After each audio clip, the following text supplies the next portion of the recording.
Rottweiler versus Cane Corso. Who is the real guardian? The Rottweiler protects with calm calculation.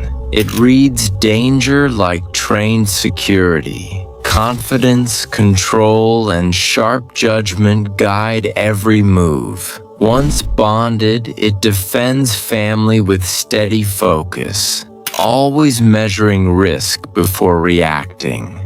The Cane Corso brings old-world guardian power. A mastiff frame, strong instincts, and a serious presence that makes most threats rethink everything.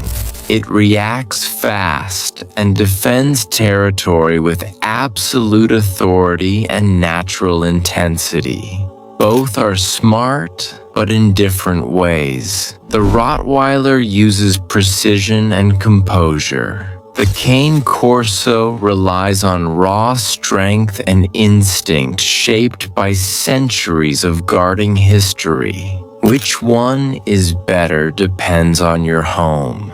Rottweiler for balanced, reliable protection. Cane Corso for a powerhouse with deep ancestral drive. Both defend with heart, each in a legendary style.